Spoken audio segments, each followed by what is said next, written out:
Good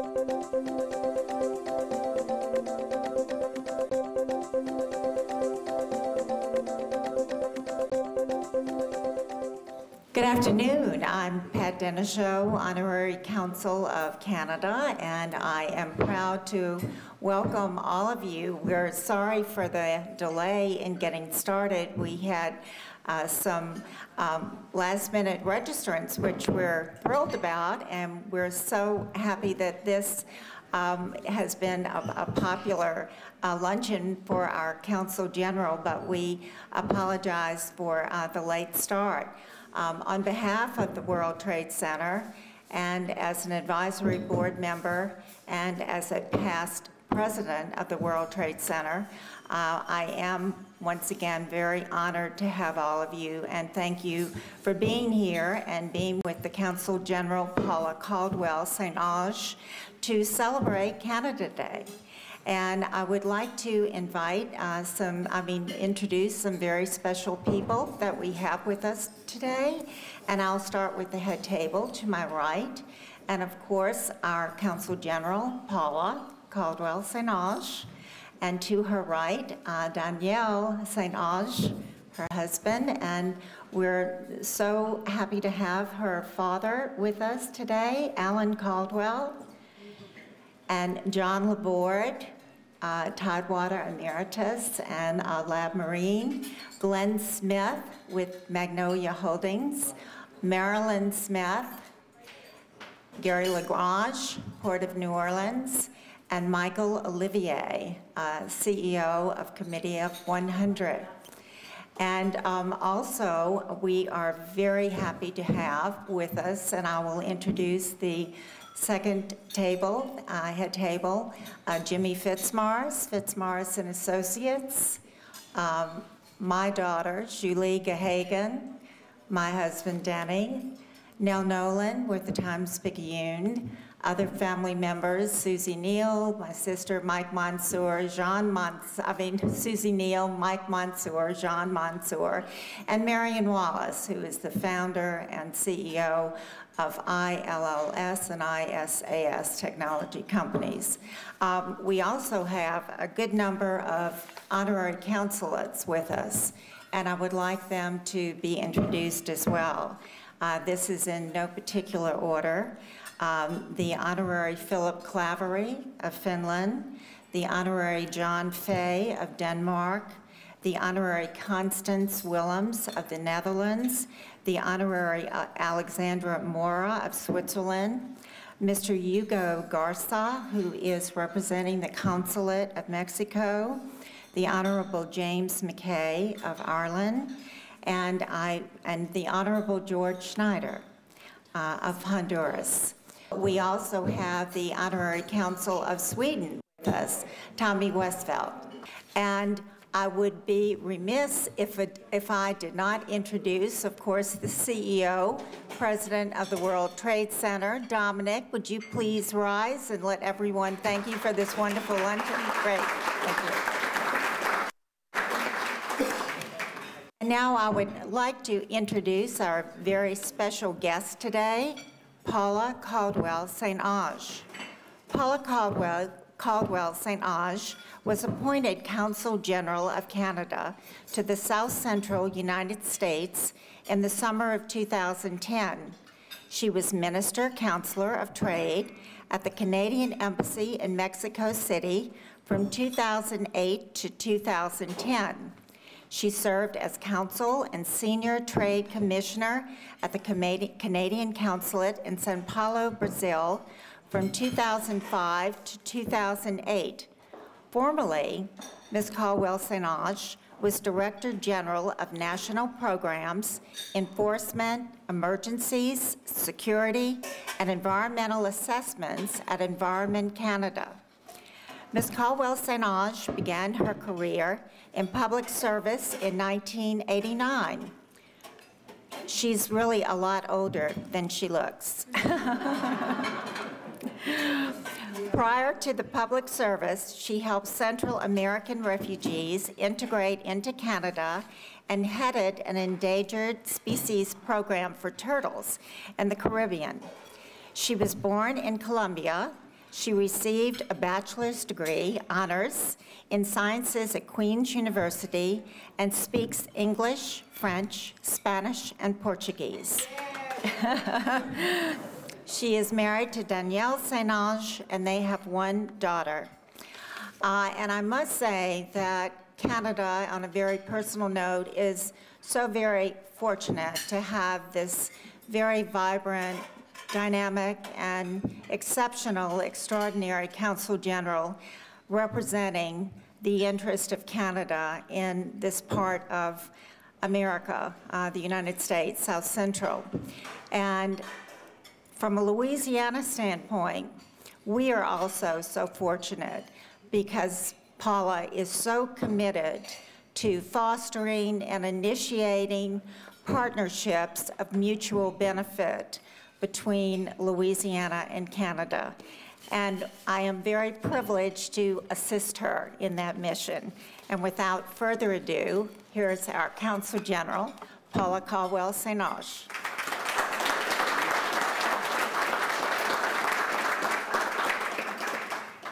I think I'll just keep that last paragraph and forget the whole bio next time, Pat. That was very good. Now, Pat, you just walked away maybe with my speech.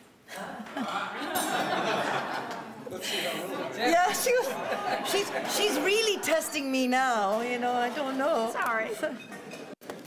I could wing it. But first and foremost, I wanted to say that this is the first time that someone has brought their mother as a birthday present to come and hear me speak. So I want to wish a happy birthday to Pat Leby.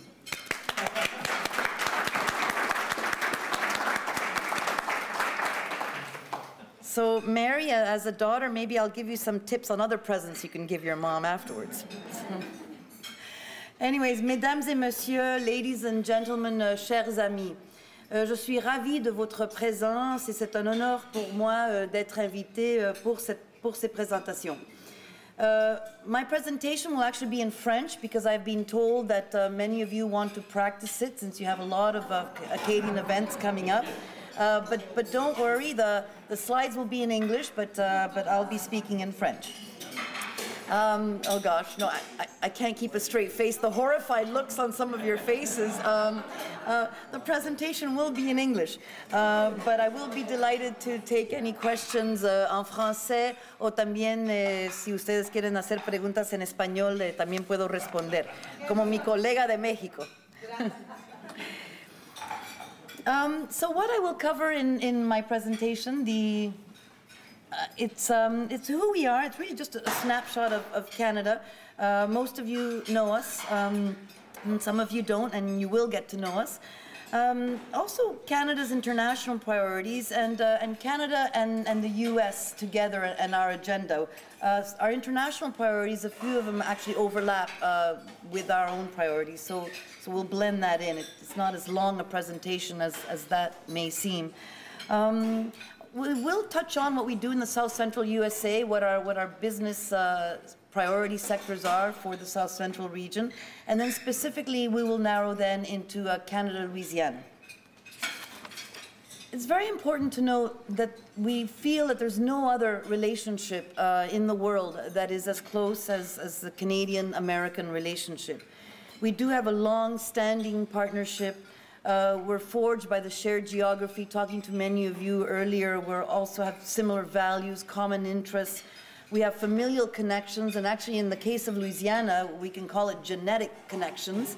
So that makes us even more connected than the rest of my South Central US. So you'll be special to me in my 4 years here. How about that? And my father actually is from New Brunswick, so he is from the Atlantic provinces, so if I look far enough, I'm sure I'll be able to find some genetic linkages to some of you. And we must not forget, though, what ties us together is our powerful multi-layered economic ties. And this is what my role is, to further and deepen those ties. We, of course, have some differences.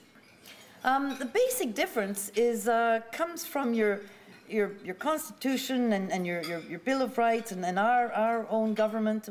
You feel that life, liberty, and the pursuit of happiness are the basics in the U.S. Now that's individualistic, and that is what makes the United States such a fine, patriotic country. We in Canada are peace, order, and good government. I know it sounds a little duller, but this is what we're about. And because we kind of are, good on the collective level as opposed to maybe being as individualistic. I actually, frankly, believe that's probably because of our really harsh winters that you guys don't have. We better stick together or we'd have been in real trouble hundreds of years ago. We celebrated, as you know, our Confederation Day on July 1st. Again, our peace, order, and good government. Thank you. That's our Canadian, by the way, in the back of the room that clapped. 4 of our Canadian provinces back in July 1st, 1867, so it's our 144th anniversary, gave birth to our country by signing some documents and shaking hands, and that's why we have our July 1st. You guys, you have your Independence Day on July 4th, and you had to fight for that. So right there's a psyche difference. Very important to note, actually, is all of your words that end with O-R-S, ours end with O-U-R-S. So neighbors is one of them. Color, think of any others. We just want to confuse our population. They have to think before they spell, so it's O-U-R-S for us. And of course, last but not least, we say New Orleans, and you guys say New Orleans. I'm learning, trying. So here's a snapshot of Canada. At a glance. It's a large country, as you see. We have a parliamentary democracy. We have members of parliament, which are like your House of Congress. And we have a non-elected Senate. So our Prime Minister gets to appoint the senators. Of course, it's very cheap then for the senators. They don't have to put out all of this money to become senators. That I've been fascinated to watch the politics in the U.S. since I've been here for 7 months. You've had some quite interesting things happening. I am a diplomat, so I'll leave it at things happening. We are a federation. We have 10 provinces and 3 territories up north. Our last province was Newfoundland and Labrador, and Newfoundland and Labrador actually joined Canada after World War II in 1949. And our very last territory was the Nunavut territory, which is the largest one you see there in yellow up top. Of course, most of our population, which is about 34 million right now, lives on the US-Canada border. It's just easier that way. So, our demographics, so it's very important to note that our demographics are skewed. The reality actually of all of North America, and Canada is slightly worse off than the US, is our aging population. We need young new Canadians to feed our labor force. So if those of you can read the very bottom sentence on this slide, it's very important. Immigrants now account for more than 70% of all Canadian labor force growth. The U.S. is heading that way as well. I mean, the reality is that we have a negative population growth, so we need about 250 to 300,000 new immigrants every year in Canada to sustain our population of 34 million. We have our enduring interests. This is something that has always been the base, and for us it really doesn't matter if it's a liberal or a conservative government. They're kind of middle of the road for you guys. Both are liberal and conservative government in a way. So the bureaucracy itself and our Canadian enduring interests will always stay the same. We on a world stage have been at the forefront in a very quiet way many times, but we're very proud of that, in contributing to maintaining peace and stability and countering threats to international security. Ours is a principled foreign policy. We defend Canada's interest and we reflect Canadian values. Our values are the values of freedom, democracy, human rights, and the rule of law. They're building blocks for our Canadian society, and they're also building blocks for our foreign policy. As our Prime Minister said just a few weeks ago, Canada is a country founded on great principles. We're a courageous warrior, we're a compassionate neighbor, and we're a confident partner. Our international priorities, The main one that I want to focus on in this slide, because I have slides for the other ones that will overlap with some of our Canada-US agenda, but this global governance. Our commitment to the international community has actually never been stronger. In concert with our allies and through our multilateral institutions, we will continue to assist the transition in much of the Arab world toward democratic governance and to protect civilians from the repressive actions of governments that have lost their legitimacy. Our individual and collective success depends on this collaboration, and we are with the United States, sometimes in front and sometimes supporting in all of these efforts with the rest of the world. This is what our Prime Minister Harper has called enlightened sovereignty. Enlightened sovereignty means that we have to fully engage with our international community and contribute through our efforts in the United Nations, through NATO, the OECD, we have the Commonwealth, we have the Francophonie, we have the G8, we have OAS, which is the Organization of American States, and others such as NORAD, which I'll touch on a little later because that is particular to the US. Another one of our priorities is engaging the Americas. We have three key objectives in engaging the Americas. We're embarking on this whole comprehensive review to ensure that we have a democratic and prosperous hemisphere.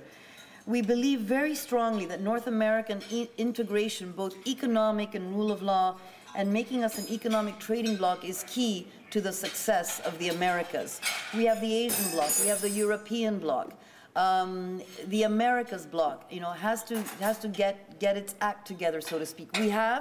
I will speak later on about NAFTA, but we're now looking at a whole comprehensive America strategy.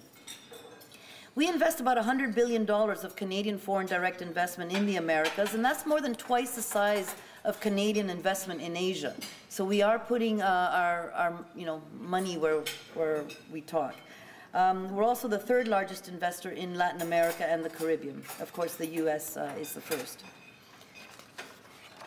Afghanistan is very important to all of us actually in the whole world, in the worldwide context of security.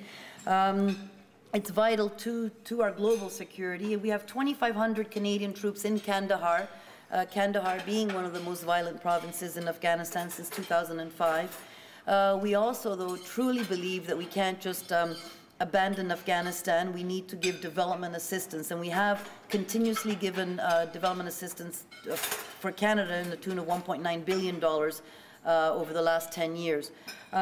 These numbers are small compared to the sacrifice that the U.S. has given in Afghanistan for the global community. But our focused approach, we feel, is one that has helped the Afghan people and the rest of the Arab world. We're going to continue to support our Afghan security through our post-2011 police and military training missions. As you all know, we are pulling out active duty with America. At the same time, we cannot abandon the region completely. So we're going to continue to pursue robust diplomacy. We're going to be backing that up by dollars in programming. We're going to strengthen regional efforts to bring stability to Afghanistan and, of course, its neighbors. The whole Arab Spring is something that is very interesting. I've attended many events. I don't know in Louisiana if there's the preoccupation there is in Texas. Actually, most of the events are now all around and about the Arab Spring, which is quite interesting, and it shows how important what is happening in that part of the world is and will be to us here in America. Another one of our major pillars where the U.S. and Canada are actually working very closely together is the Arctic. This was the last of our international pillars, but it's also part of our Canada-US agenda. Our foreign policy articulates our Canadian priorities very clearly, and we've been very clear about the Arctic just in the last few years. We want to declare that we have and we must exercise our sovereignty through our presence and actions. We now have military ships and boats going through the passage. As you know, with global change and global warming, climate change, I am not discussing that topic here. I deleted all those slides. It's one of our priorities as well, working with America. But that Northwest Passage is going to become clear, and a lot more boats are going to be able to sail through that passage. This has an impact, and it has an impact for the United States and for Canada. So we're being very clear that that is our sovereign waters, and we will have the United States, our American neighbors and friends, backing us up on that one. Of course, we continue to seek to work with other circumpolar countries. You know, we have Greenland, we have Russia, we have Denmark, we have some other very strong countries that do have a say in our circumpolar navigation. But that is a reality of the world today, and I'm looking to the port of New Orleans. I think, you know, we can invest in some ports up there up north. You know, you'll be doing a good investment. It's going to be open 24 months. So our Canada-US agenda. As I said, some of them are duplications with our international agenda, so I won't touch on them. But I want to talk about peace and security, go back to what I was mentioning before. Most notably for the U.S., we have our North American Air Defense, NORAD, system. NORAD is in your Cheyenne Mountains. Most of you have seen your movies in the underneath the mountains. I've actually been. The doors are that thick and big, as in your Independence Day film. Did any of you see that? It actually is there. It exists, and they are really heavy and big. This long-standing relationship, you know, between the U.S. and the Canadian forces is actually unique in the world. It is a part of an overall umbrella of defense cooperation that ensures the security of both our countries. The number one right now is a U.S. commander. The number two in NORAD is always a Canadian general, sometimes an admiral, but the second in command is a Canadian. Most notably, of course, NORAD actually secured the perimeter for our Vancouver Olympics. For those of you who didn't know that, we had all of our security on high alert for Vancouver Olympics, and it was out of NORAD. And we were happy that they secured the Vancouver Olympics for us to be able to win the most important gold medal for Canada, our hockey medal. But congratulations to the U.S. for winning all those other gold medals. This is a good thing. On a more serious note, NORAD was actually under the Canadian commanders was in charge. That fateful day nearly 10 years ago, we're celebrating our 10th anniversary, September 11th this year, and we will be commemorating with the U.S. that horrible and tragic event. But it was a Canadian commander that was in charge of NORAD, and it was a Canadian commander that scrambled our CF-18s from Canada and the U.S. military to be on the ready if there was other attacks coming, or also to take down the plane that took itself down due to the patriotism of your own Americans on that flight. But we stood by you then, and we will stand by you in the future, because that is what friends and allies do. Our other Canada-US is more mundane. It's our border, protecting our Canada-US border. We want to maintain, of course, a secure perimeter. President Obama actually and Prime Minister Harper, and we have copies of that. Pat has copies of this press release that came out on February 4th. We issued a declaration on a shared vision for perimeter security and economic competitiveness. We want to make sure that security doesn't trump trade. We think that both of them can work hand in hand. So on February 4th, we established a new long-term partnership that will accelerate the legitimate flows of goods and of peoples in both our countries. We also have to debunk our myths. This last one is quite important to me. I've been given a few speeches to very learned people, and I will still get the occasional, oh, and the terrorists on September 11th came from Canada. That is not true. That has been proven. That has been, again, on and on in the media. We give editorials every time we hear some senator to be in Arizona wanting to get press coverage and making statements like this. And so we want to be very clear. We actually have a very good security system, and we share a lot of our data. Just 3 weeks ago, we actually now have some new radar surveillance that we're sharing the data directly with the U.S. So we're working very closely, and we're quite proud of the work that we've done together in the last 10 years.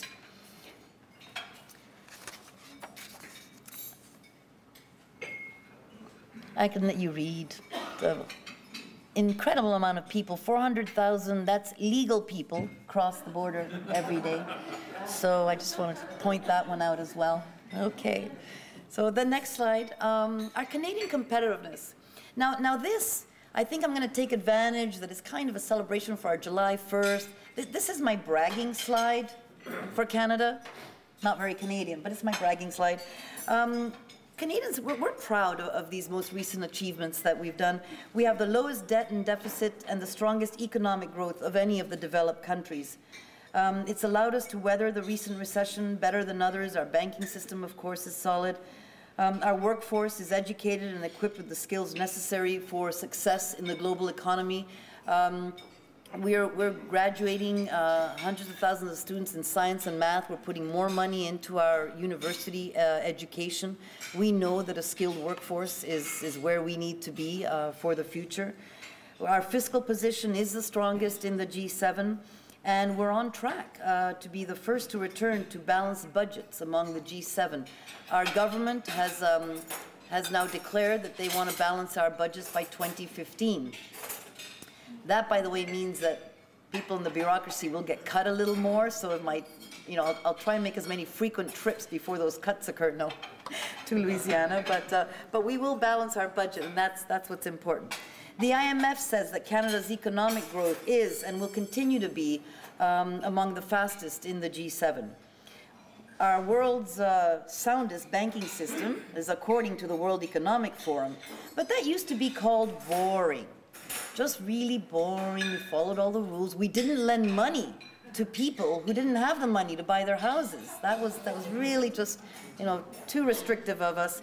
But as our new finance minister says, what used to be boring is now the new sexy.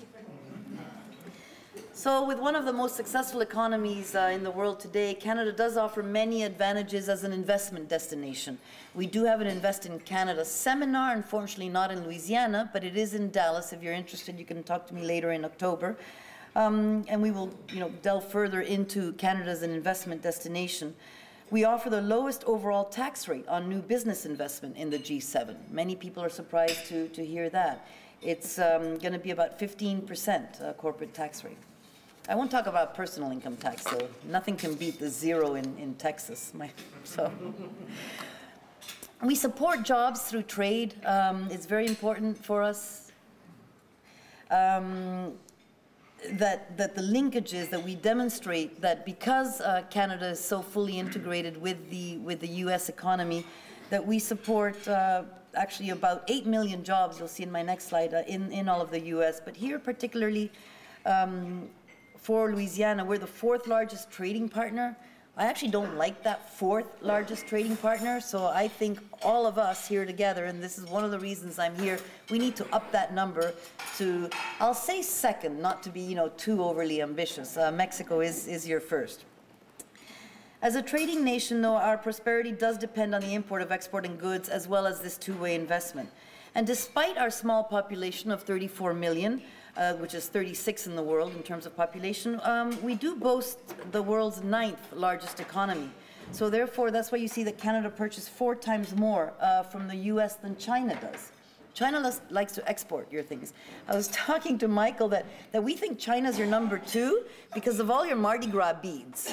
You know, that for sure puts them in 2nd place. You know, I know that. So I'm going to have to find a Canadian that makes them. We support jobs through trade. I've already mentioned we have 8 million jobs, but that's all throughout the U.S. Our total trade, you know, topped $645 billion in 2010. That's more than $1.8 billion worth of goods and services. These are big numbers. So what you just have to remember is that roughly we make about $1 million a minute, 24 hours a day, 7 days a week. So all you have to do is remember the $1 million minute, and that's our trade between Canada and the U.S. We make things together. This is actually a frame for the auto sector. None of those parts are made in Louisiana, so this slide was the only reason I left it there, was to show you the globalization, but also the real integration between Canada and the U.S. in many of our sectors, and this just happens to be our auto sector. But this global value chain needs to be emphasized. And this is where we can find a lot, I think, of the synergies that we have yet to establish here in Louisiana. Lastly, in our Canada-US agenda, actually second to last, this is NAFTA. Of course, all of you know NAFTA. We signed it in 1994. NAFTA was actually very successful, even so some of the naysayers are still saying it isn't. It was successful for the US, for Canada, and for Mexico. It was an agreement that produced economic growth and rising standards, not just in Mexico. It was valuable to Canada and the US. You know, we have the stats for that as well. Our trilateral merchandise, I mean, did grow. I know just Canada and Mexico, as an example, I mean, grew over 400%. And that's for you to take back, Ugo. In the past 5 years, though, we've been seeing Canada, for us to stay competitive, we need to globalize and beyond America as well. We've concluded free trade agreements with 8 countries in the last 5 years. I was very happy to see that your Congress has actually liberated some of your free trade agreements with Colombia, for example, because we feel that that is the path to the future. We're continuing negotiations with actually almost 50 other countries for various reasons. Some of them are smaller countries that are not particularly trade related. But most notably, the ones that are going to have a huge impact on us, on the US and Canada, because remember, as Canadian businesses grow, so do businesses in the US because of the integrated nature of our society and our business. But the 2 major ones that we hope to finish soon are with the European Union and with India. So we're hoping that those will be done within the next 12 months. We're also, of course, continuing to secure our privileged trading relationship with the United States, and we will never, abandon that. I mean, we have 73% of our international trade, to be realistic, is still dependent with the United States. So we need to diversify a little bit more. Although we were happy to see in the last recession that this time when you guys caught a cold, we didn't catch pneumonia. We just also got the sniffles. So we're doing well in diversifying some of our assets. The last thing I want to mention, and this is very, very important to us, and this actually occupies a lot of my time, we're a secure energy supplier for the United States. We're actually your number one source, number one supplier, of foreign energy. That catches a few people by surprise, and so I wanted to stress that it's not Saudi Arabia. In terms of proven reserves, if you hear Saudi Arabia is number one in proven reserves. Venezuela is number 2. They've just taken our place as number 2, and we're 3rd in terms of proven reserves for crude oil. Now, of course, the Venezuelan numbers, you have to trust them, so we'll see about that. I'm sure we'll get back to second soon enough. But we are your largest and most secure supplier of foreign oil, and I won't go into our Keystone XL pipeline, but if you guys read anything in the newspapers about Keystone XL, that's basically from Cushing, Oklahoma to Port Arthur. We're waiting for the State Department to support us on that and give us the permit that we need. We hope that because of the capital demands, once it's built to Port Arthur, we do think that there would be side pipes, if you will, coming back into Louisiana for your own refineries. Because refineries don't care where the oil comes from, they just need more. So, energy and the environment, I wanted to stress that our oil sands development, I'll just stress the 3rd bullet on there. It is subject to strict environmental standards. Again, we're under attack from several environmental groups, very well organized environmental groups that have gotten a hold of the EPA, which is why my role in advocating for the Keystone XL pipeline has been so strong. But we hope that we have done everything that we need to do to comply with all of the environmental regulations, both in Canada and in the United States, and we will secure that pipeline that will bring more oil. It'll actually increase from 1.5 million barrels to 3 million barrels a day, the oil that the U.S. receives from Canada. So that's for the Canada-U.S. agenda together, and I now want to just leave you with kind of our engagement. We have an embassy in Washington, D.C., of course. Our ambassador is Gary Doer. Ambassador Gary Doer was our former premier of Manitoba. Our ambassadors in Washington, as you may imagine, are politically appointed figures. And Gary, I will have the pleasure of bringing him to Louisiana. He's looking forward to it. We're just waiting for an event when we can bring him down. Very, very engaging. We have 11 consulate generals. So consulate general is actually the office. For those, some people introduce me as the consulate general. Well, that'd be my office. So I'm the consul general, and there's 11 of us. I have the South Central USA, which is one of the larger regions with 39 million people. And the rest of my colleagues all work together, and we, pass information on to each other of what we're doing. Our specific office, so the Consulate General in South Central USA, is based in Dallas, not in Houston, as 92 others are. We are in Dallas with, well, Mexico has a Consul General in Dallas, but they have 11 Consul Generals in Texas. They have a lot of Mexicans to take care of. And we also have Peru and Salvador, are the other two Consul Generals in Dallas, because they have a growing Salvadorian and Peruvian population in North Texas. Apart from that, everybody else is in Houston. So don't bother going to Houston, come to Dallas, that's where we're at. This is what we decided was the best place to be. We have our public affairs media relations group, and that's kind of the first 4 bullets on there. You can see, obviously, strengthening our relationship, giving talks like this, and having one-on-one meetings for anyone who wishes to. Trade promotion is a big part of our work. I have 15 trade officers working in Dallas, and about 5 others working in Houston. And of course, we provide consular assistance. We provide consular assistance to Canadians. And okay, most, but not all of them come off of Bourbon Street, once they've lost their passport, don't know where they are. Anyway, that's, we have another unit there that provides consular assistance to our stranded Canadians. Our priority business sectors, and I'm only going to focus on a few. You can read what they are, kind of for all of the South Central USA.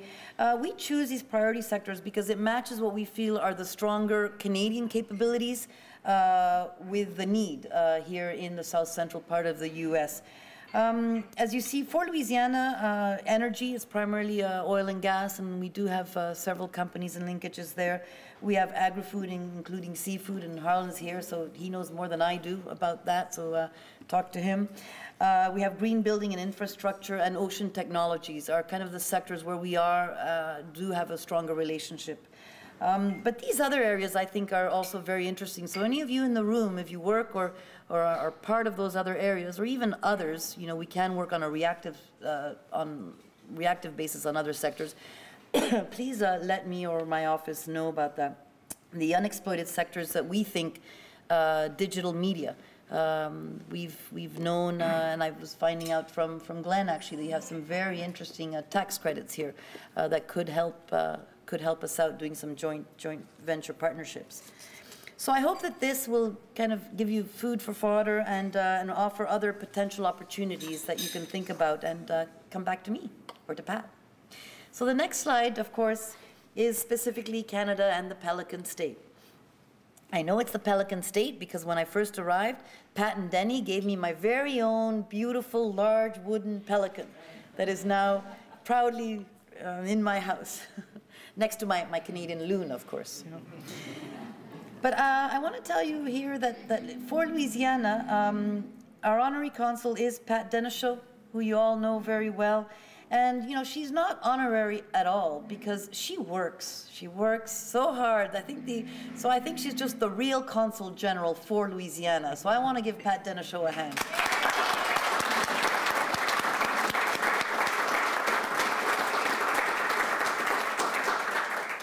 So that means they're all going to go to you now, Pat. Thank you. So, two little specific slides I'll leave you with. The next one shows the construction, green building innovation collaboration. This passive house for New Orleans, it was actually a Canadian company that won an international design competition. There was 29 countries that submitted their bids, if you will. Passive house is one that uses 80 to 90% less energy than a conventional house through this design. I actually saw these similar designs. I went to visit, I took a tour of New Orleans. The Brad Pitt homes, some of them actually look like that, eh? Yeah, so I thought, oh, wait a minute. They copied, no. But this one won your prize. There were 60 actually qualified entries representing those 29 countries, but it was a boutique Canadian firm, and that little sustainable.to, if you want to Google it, is the winner, was the company that won. That's a sketch of their design. So now our firm, and we're sustainable.to is actually contacting us to have discussions with partners here and in Canada to explore the feasibility of building. We now have to build this New Orleans first ever passive house as a pilot project. So if any of you want to step forward, let me know. We also have, of course, our strong relationship. I was saying, Harlan's here in the room today with seafood. We do have a robust two-way trade. It's over $100 million. We do feel that could grow quite a bit, because it's a significant component of the economic makeup of both Canada and Louisiana. Actually, it's 10%, Michael was telling me, here in Louisiana. But it's a solid growing part of our two-way trade. We do have the world's largest shoreline, so seafood does hold a special and revered place in the culture. Our Acadians probably brought it down to Louisiana, and you had the same conditions down here. But it's so revered that, you know, we have nicknames for some of our people from Nova Scotia, for example, are called blue nosers.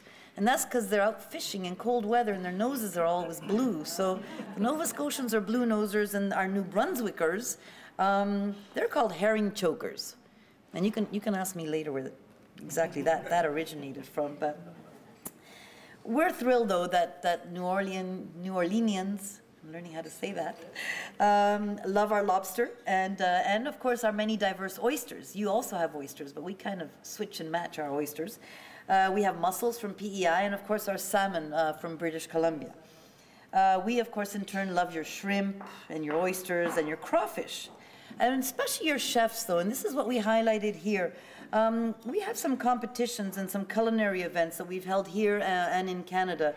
Your chefs have actually very creative ways of turning our seafood into something even better than it is. So we're going to continue to promote our seafood through participation in your upcoming Louisiana Restaurant Association's Food Service Expo. I think that's in August, right, Pat? Yeah.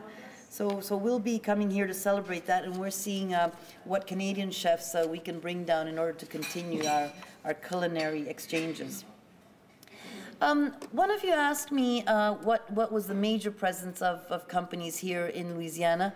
We actually have 54 companies, Canadian companies, identified in Louisiana. There's always some small ones that kind of don't tell us they're here. But out of those, these are the large ones that you would recognize the names that are here. One that Alimentation Couche-Tard, your Circle K stores, notice that they went from our French name, because that's a Quebec chain, to Circle K. That's actually Canadian. I thought that was interesting. I think all the others you've heard of and know of. We also have our historic relationship in the next slide, which is our cultural relationship that we've already been, talking about, and that we're genetically linked. It does go back 300 years. With the founding of New Orleans by d'Iberville in 1700s, and the Acadians coming from New Brunswick and Nova Scotia and regions of Atlantic Canada. And I met one person here that actually had some Quebec roots as well. So introduced him to my husband. See, my husband's Quebec, my father's New Brunswick, so I brought the whole contingency. We have them all here. But the history of Le Grand Dérangement and the resettlement of the Acadian people in Louisiana in the mid-1700s have made it that Acadians, so Cajuns, have become a rich part of Louisiana's identity. And when I was at the state legislature, they told me that every Wednesday afternoon, the state legislatures now have French lessons to repatriate their heritage. And I understood most of them, so I'm going to have to work on my Cajun accent. But in the present day, of course, this foundation has resulted in Louisiana serving as this international crossroads. And we have some really special events, I think, occurring in the next 18 months that I want to take full advantage of. In the fall, you have Le Grand Réveil, or the Grand Réveil. Was that correctly said in English? Grand Reveil, your lieutenant governor spoke to me about it, and he's very keen, and we're going to be working together for Le Grand Reveil in the fall. Next year we have the War of 1812 commemorations. We're actually going to be bringing a frigate. I think it's the HCMS Halifax in the port. So I'll be having a reception on board with the captain. That's always a fun event. So we're going to be commemorating the War of 1812. I think the only battle that the Americans won was actually here in the port of New Orleans, so I think it is something to celebrate, but just here. But apparently they're celebrating it elsewhere as well. Not at the White House, but you know, that's okay. But all to say that I think that we should exploit our heritage and our lineages in Louisiana with Canada. And I just want to say that I hope that my objective was just to raise a bit of awareness about Canada, and also to leave you with one key message. We're proud, we're very proud to be your neighbors, and we're honored to call you our friends. Thank you very much.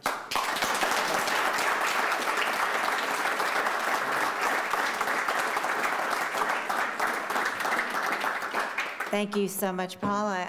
If anyone has any questions, Paula would be happy to answer. Marguerite? Yes. Hi, Margarita Bertin. First of all, I want to say bienvenida. Gracias. And the other thing is your bio says Colombia, and you've been mentioning Colombia. Is that Colombia, South America? Yes, it is. Oh, yeah. Yeah. Verdadero placer. The other one is talking again about social culture. I want to know what is the recent visit of the Duke and Duchess of Cambridge. What is your perception of how that impacted the relationship between England and Canada? Mm-hmm. Well, that's I'll just get up. So it's a Queen of Canada. She's not just the Queen of England. Yes. So we are a Commonwealth. I mean, we're independent, but we still have our Queen of Canada that we're rightly proud of. And of course, the Duchess and Duke, which is is commonly known as Kate Middleton and William, were with us in Canada. We were very happy to receive them. We have a lot of Anglophiles in our Canadian society. We think it's great to have a young potential. I mean, he's going to be the King of England, therefore he will be our king. And we're just very happy to greet them. We find the monarchy. I mean, we're a constitutional monarchy. We're independent of the monarchy. But we do have what we call a Governor General in Canada. And the Governor General is our head of state. And this Governor General, David Johnson, he represents the Queen of Canada for us in Canada. So we actually have direct linkages, and we're quite proud of that. I wanted to ask you about the green energy program in Canada. I know, like in parts of Europe, they're more advanced, and I think in Canada, you all are starting to do more work like that. And I was hoping maybe you could elaborate a little bit on that once more. Yeah, the question was about the green works, if you will. That's kind of renewable energies. Can you hear me, or do I need the microphone? Usually, my voice usually carries a small room. Like electric cars and things like that. Yeah, electric cars. Well, yeah, we're a big country. They don't last long, so you have to a lot of plugins on the way. But one day, we need to invent some better batteries. But anyway, we actually have a lot of programs, and some provinces are more advanced than others. So we have Ontario, for example, that has a whole FIT program. You have your very own American T. Boone Pickens out of Texas that has 3 major wind energy projects in front of what we call our Ontario Hydro Development Corporation. Looking very good. Obviously, you have to have Canadian content as well to win some of these major government provincial bids. We are pushing renewables. We have a climate change meta, reduction of 17% by the year 2020. So we have a whole mix of energies, and renewables is a big part of that equation for us to get to our 17%. We will meet that target. We're obviously closing down coal-fire emission. We're replacing them by, well, we're blessed with our hydro. I mean, Quebec, for example, has 95% hydro, so they're the most renewable energy province that we have. Ontario, who had the coal-fired generation, that's why the government is giving these incentives to switch, to go back. So it depends on what part of the renewables you're looking at. But we do have a comprehensive and extensive package that is supported both by the federal government through legislation, regulations to force some of these commitments, as well as through incentives and rewards for our companies. I was astonished to hear the statistics that you presented about your immigrant population and the percentage of the workforce and all that. So I had just a few questions about that. The first is, I'm assuming that those are all landed immigrants as opposed to temporary workers. And second, I'm wondering what countries those workers tend to come from, if you have like a top 5 countries. And third, I'm assuming you also mean first-generation immigrants as opposed to children of immigrants. Yeah, maybe I'll take them in order here. Our immigration policies are actually some of the most liberalized in the world. We actually put forward a big forum with 8 other countries with SMU in Texas about 3 weeks ago on immigration. It's a globalization of immigration with the moving and floating populations all over the world and the facility of travel. We have our immigration laws are on a point basis criteria. So we no longer, our target countries are just for refugees. So that is different from our immigration population. Our immigration population, you can actually go on immigration.gc.ca website and put yourself to the test. We have some questions there. And if you have over 160 points, then you're probably going to be accepted as an immigrant to Canada. So you can do this yourself. We have different classes of immigrants as well. I mean, they have the straight immigrant that applies. It's usually a 2-year process. Our refugee immigrants, we do have targeted countries. They're usually the most war-torn, ravaged countries. Obviously, with what's happening with Afghanistan and Iraq, we increased our numbers, if you will, from the Arab world. We usually accept a certain number from certain countries in Africa, depending on what's happening in Africa. We have actually the largest Somali population, for example, outside of Somalia. We have certain populations that tend to then attract more immigrants from that same population, as with anywhere in the world. You then have, we have our Chinese, like blocks and blocks. Actually, Vancouver is Chinese English. That seems to be the second language instead of French. I mean, we do have some of our signs in Chinese and in English, and that started in 2000 with the immigration of people from Hong Kong, when Hong Kong was about to go back to China. So there we have our wealthy immigrants, if you will.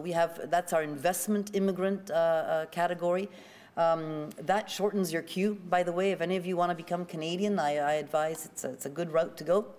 You need about $500,000 and a willingness to open up a business in Canada, and you can become one of our investment immigrants.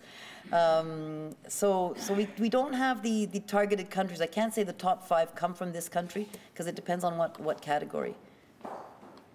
So. Any other questions? Oh, John. You mentioned importing of crude oil.